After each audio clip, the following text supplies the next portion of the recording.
कहानी की शुरुआत में हमें एक लड़के को दिखाया जाता है जो कि फोन पर किसी से बात कर रहा होता है। इस लड़के का नाम लुइस होता है जो कि अपनी बचपन की दोस्त वेना से कॉल पर बात कर रहा था। लुइस कहीं ना कहीं उसे पसंद भी करता है। वेना लुइस से कहती है कि अगर तुम अपने घर जा रहे हो तो मुझे भी अपने साथ अपने शहर ले चलो। लुइस उसे कहता है कि मैं ऐसा नहीं कर सकता क्योंकि मैं प्लेन से जा रहा हूँ। पर अगले ही पल लुइस सोचता है कि ये एक अच्छा मौका है वेना के साथ टाइम गुजारने का, इसलिए वो उसे हाँ बोल देता है। पर लुइस के पास तो रोड से जाने के लिए कोई भी गाड़ी नहीं थी। अब लुइस अपना बैंक अकाउंट चेक करता है और अगली सुबह एक पुरानी गाड़ी खरीदने के लिए पहुंच जाता है। वो एक ओल्ड कार खरीद लेता है जिसमें ना रेडियो होता है ना एसी, यहाँ तक कि गाड़ी की एक लाइट भी नहीं होती है। इसके बाद लुइस खुश होकर अपने सफर के लिए निकल पड़ता है। रास्ते में जब लुइस एक फ्यूल स्टेशन पर गाड़ी में फ्यूल डलवाता है तो वो अपनी मॉम को कॉल करके बताता है कि मैं प्लेन से नहीं बल्कि गाड़ी से आ रहा हूँ। उसकी मॉम थोड़ी सी हैरान होती है और उसे कहती है कि अगर तुम बाय रोड से आ रहे हो तो आते हुए अपने भाई फ्यूलर को भी लेते आना क्योंकि अब वो जेल से छूट गया है। इसलिए लुइस ना चाहते हुए भी अपने भाई को पिक करने के लिए निकल जाता है। आगे रास्ते में लुइस का ध्यान भटक जाता है, इसलिए वो गाड़ी अचानक से रोड से नीचे उतार देता है जिस वजह से पीछे आ रही पुलिस लुइस पर फाइन लगा देती है। साथ ही गाड़ी ओवर स्पीड होने की वजह से उसे चेतावनी भी मिलती है और गाड़ी में अपनी लाइट ठीक कराने को बोलकर उसे छोड़ देते हैं। अब लुइस अपने भाई फ्यूलर को लेने के लिए पुलिस स्टेशन पहुंच जाता है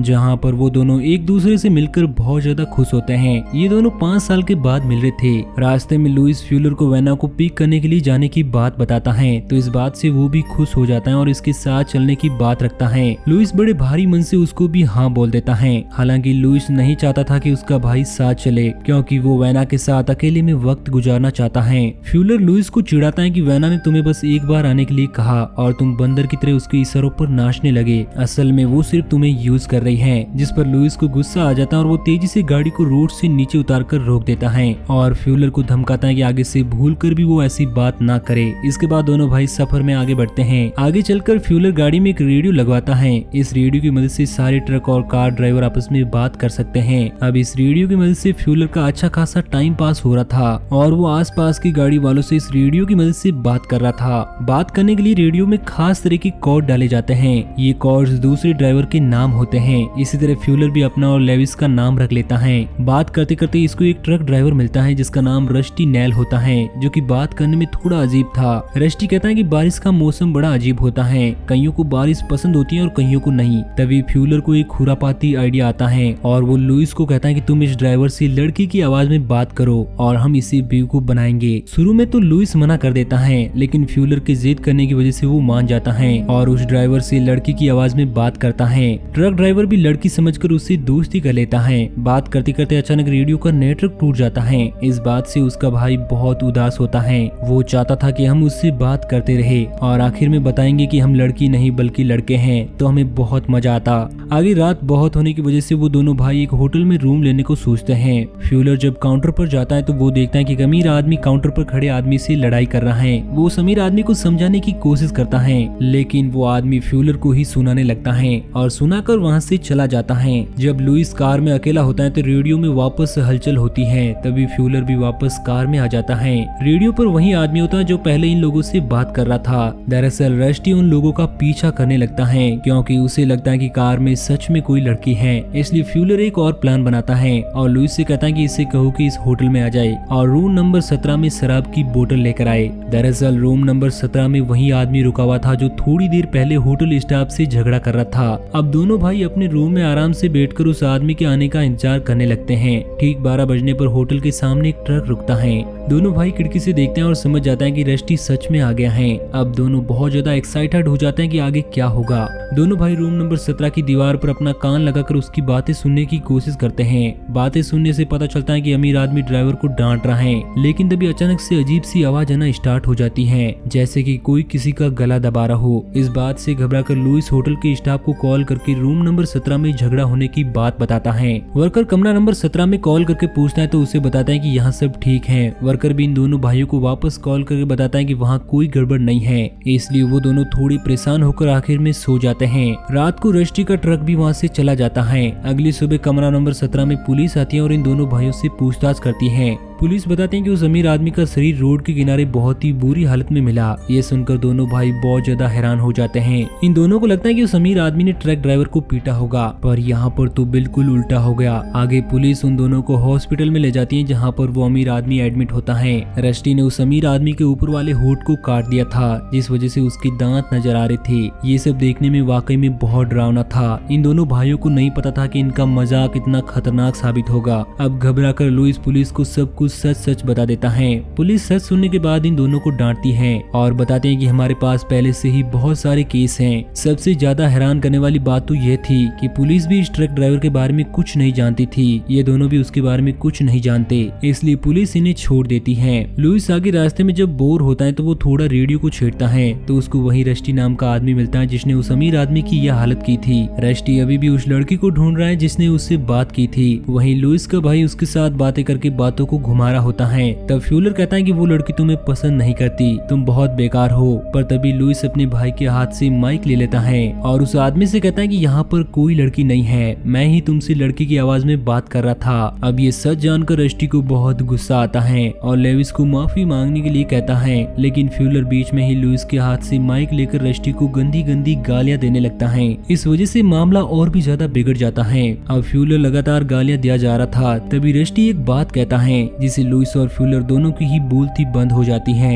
अब रस्टी बताता है कि तुम्हें अपनी गाड़ी की लाइट ठीक करवा लेनी चाहिए। इसका मतलब रस्टी इन दोनों की गाड़ी का बहुत लंबे टाइम से पीछा कर रहा है, जिससे वो दोनों बहुत ज्यादा डर जाते हैं और गाड़ी को बहुत ही तेजी से भगाने लगते हैं। लेकिन उनकी किस्मत इतनी बुरी थी कि गाड़ी का फ्यूल भी खत्म होने लगता है। तभी लुइस बाईपास वाली रोड पर अपनी गाड़ी ले जाता है, जिस वजह से ट्रक सीधा निकल जाता है और वो दोनों बच जाते हैं। आगे जाकर उनको एक पेट्रोल पंप भी मिल जाता है, जहाँ से वो अपनी गाड़ी में फ्यूल डलवा लेते हैं। वहाँ पर लुइस फ्यूलर को गाड़ी में फ्यूल डालने के लिए कहता है और खुद पुलिस को कॉल करने के लिए फोन बूथ पर जाता है। तभी पेट्रोल पंप पर एक बर्फ का ट्रक आकर रुकता है। उसमें से एक आदमी अपने हाथ में बेसबॉल बैट लेकर बाहर आता है। फ्यूलर को लगता है कि यही रस्टी, इसलिए वो इशारा करके लुइस को बता देता है। अब लुइस बगैर पुलिस से बात किए अपना कार्ड काउंटर पर रखता है और वो बिल देकर बाहर आ जाता है। अब वो दोनों जल्दी से गाड़ी में बैठकर वहाँ से निकल जाते हैं, जिससे डर के मारे वो एक ऐसी सुनसान रोड पर पहुंच जाते हैं जो कि अंधेरे में जाकर खत्म हो जाती है। मगर वो बर्फ वाला ट्रक इनका पीछा करते करते वहाँ पर भी आ जाता है। ट्रक वाला आदमी इनकी गाड़ी के पास आकर इनको अपना कार्ड लौटा देता है, जो कि लुइस काउंटर पर ही छोड़ आया था। दरअसल वो ट्रक ड्राइवर रस्टी नहीं होता है। ये जानकर वो दोनों भाई काफी खुश होते हैं और थोड़ा हंसते हैं। मगर तभी बर्फ वाले ट्रक को चीरते हुए एक ट्रक निकलता है।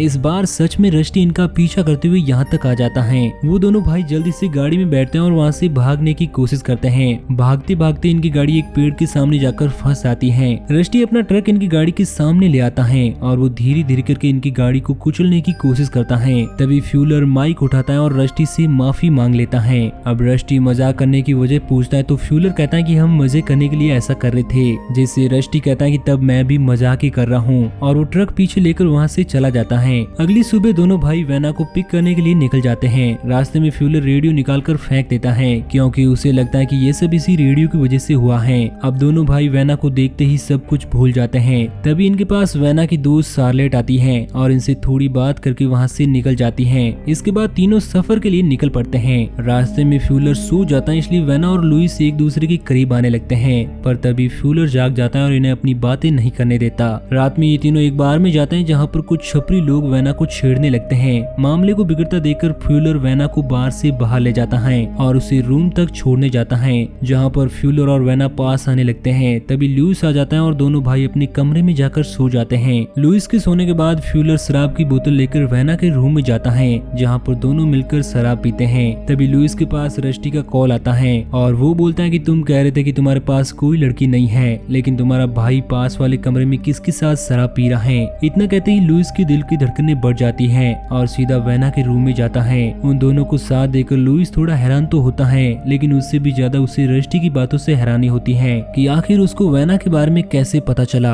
अब वो तीनों रात को ही वहाँ से कार में बैठकर निकल जाते हैं। रास्ते में इनको साइन बोर्ड पर रस्टी का एक मैसेज लिखा हुआ मिलता है, जिसमें वो इनको अपनी गाड़ी की डिग्गी चेक करने को बोलता है। इसलिए वो तीनों अपनी गाड़ी की डिग्गी चेक करते हैं, तो उसमें से वही रेडियो मिलता है जो कि फ्यूलर ने रास्ते में फेंक दिया था। इसका मतलब रस्टी अभी भी इनका पीछा कर रहा है। अब ये लोग इस रेडियो को ठीक करके रस्टी से बात करते हैं। जब रस्टी बात कर रहा था तो उसके पीछे किसी लड़की के रोने की आवाज आती है। उस आवाज को वेना पहचान लेती है। दरअसल वो आवाज किसी और की नहीं बल्कि शार्लेट की होती है। अब इन्हें शार्लेट को बचाने के लिए रस्टी की बात माननी होगी। आगे रस्टी दोनों भाइयों को एक रेस्टोरेंट में अपने सारे कपड़े उतार कर जाने के लिए कहता है। वहाँ पर दोनों भाइयों की खूब बेइज्जती होती है। ये सब रस्टी अपनी बेइज्जती का बदला लेने के लिए कर रहा था। अब रस्टी वेना को बताता है कि तुम लोगों ने मेरे साथ ठीक नहीं किया, इसलिए मैं इसका बदला जरूर लूंगा। आगे रस्टी इन तीनों को एक खेत में बुलाता है। खेत में बुलाकर इन्हें कहता है कि अपनी गाड़ी से उतरकर बाहर आ जाओ। रस्टी अपने ट्रक से इन तीनों को कुचलने की कोशिश करता है, लेकिन वो तीनों साइड में कूद जाते हैं और एक दूसरे से अलग हो जाते हैं। अब रात के अंधेरे में ये जैसे तैसे रस्टी के ट्रक से बच जाते हैं।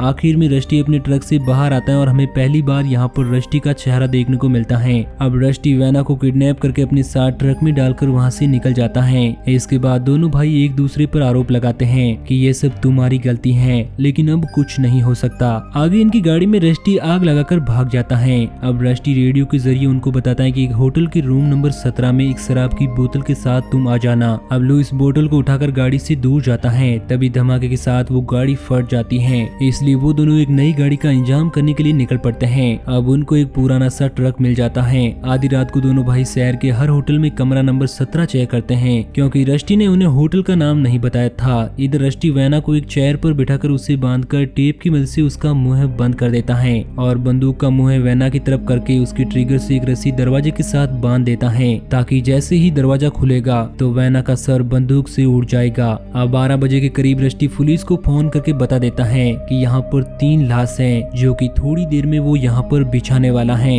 अब कुछ देर बाद वो दोनों भाई वहाँ पर पहुँच जाते हैं और कमरा नंबर 17 खोलकर अंदर जाते हैं। अंदर जाकर वो देखते हैं कि वो कमरा बिल्कुल खाली है, जिससे वो दोनों काफी परेशान हो जाते हैं। तभी वहाँ पर रखे फोन पर रस्टी कॉल करता है और ल्यूस का मजाक उड़ाता है। ल्यूस जब रस्टी से बात कर रहा होता है तो उसे पता चलता है कि रस्टी पास वाले कमरे में है, इसलिए वो फ्यूलर को पास वाले कमरे को चेक करने के लिए भेजता है। जब फ्यूलर पीछे से रूम में एंटर हो रहा होता है तो गलती से उससे आवाज हो जाती है और रस्टी फ्यूलर पर अटैक कर देता है। चीखने की आवाज सुनकर ल्यूस रूम का दरवाजा खोलने ही वाला होता है। तभी फ्यूलर खुद को छुड़ा लेता है और लुइस को दरवाजा खोलने से मना कर देता है। इधर फ्यूलर की टांग में कील घुस जाती है और वो उसे निकालने वाला था, पर रस्टी उस पर अपना पैर रखकर उसे वापस अंदर घुसा देता है। लुइस अपने भाई की आवाज सुन पीछे आता है तो देखता है कि रस्टी ने उसे दीवार पर लटका दिया है। लुइस उसे निकालने की कोशिश करता है, लेकिन वो सफल नहीं हो पाता। तभी वहाँ पर पुलिस भी आ जाती है। अब पुलिस को सबसे पहले होटल मैनेजर की डेड बॉडी मिलती है, जिस वजह से अब वो हर रूम को चेक करने लगते हैं। लुइस भी अपने भाई को छुड़ा लेता है। पुलिस जैसे ही वेना के रूम का गेट खोलने वाली होती है, तभी लुइस टाइम पर आकर उसे गन के सामने से हटा लेता है। पुलिस गन की आवाज सुनकर लुइस को ही क्रिमिनल समझ लेती है। फ्यूलर देखता है कि रस्टी अपने ट्रक के साथ इनकी तरफ आ रहा है, इसलिए वो सबको बता देता है, जिससे पुलिस ट्रक पर गोलियां चलाना शुरू कर देती है,